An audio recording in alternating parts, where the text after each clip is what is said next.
Price action tells part of the story. Technical studies help fill in the rest, providing context on trend, momentum, volatility, and volume that raw candlesticks alone may not provide. Titan X has a library of over 80 indicators. The goal isn't to use all of them, it's to put the right ones on the chart and know exactly what they're telling you. Click the indicators icon in the toolbar to open the library. If you already know what you're looking for, the filter box at the top narrows the list instantly. If you're exploring something new, hovering over the question mark next to any indicator brings up a quick description of what it measures. When you've found what you want, double-click to add it. It lands on the chart immediately, and the panel stays open so you can keep building out your setup. When you're done, click Close.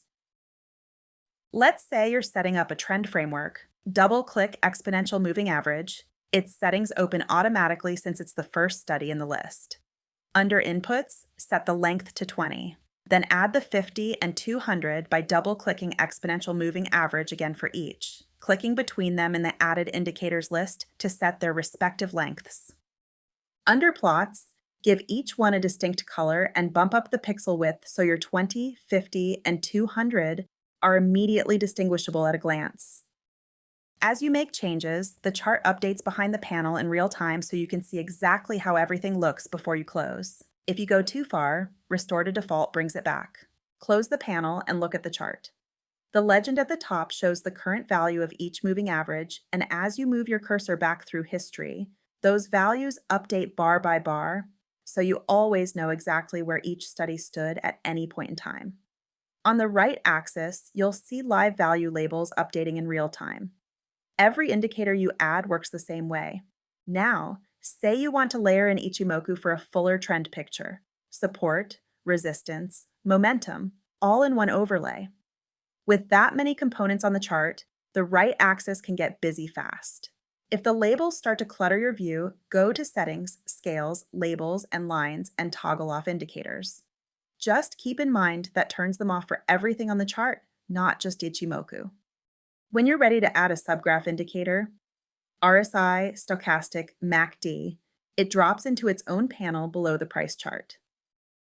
The top of that subgraph shows historical values as you move your cursor, same as the main legend.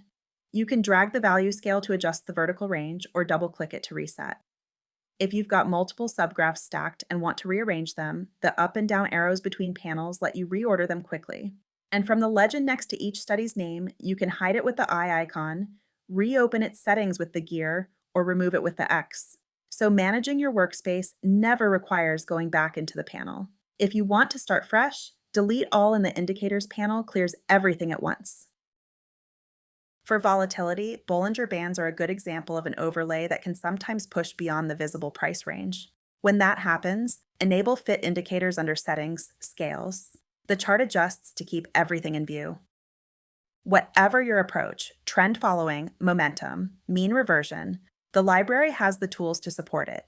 Keep the chart clean, know what each study is telling you, and resist the urge to add more just because it's there.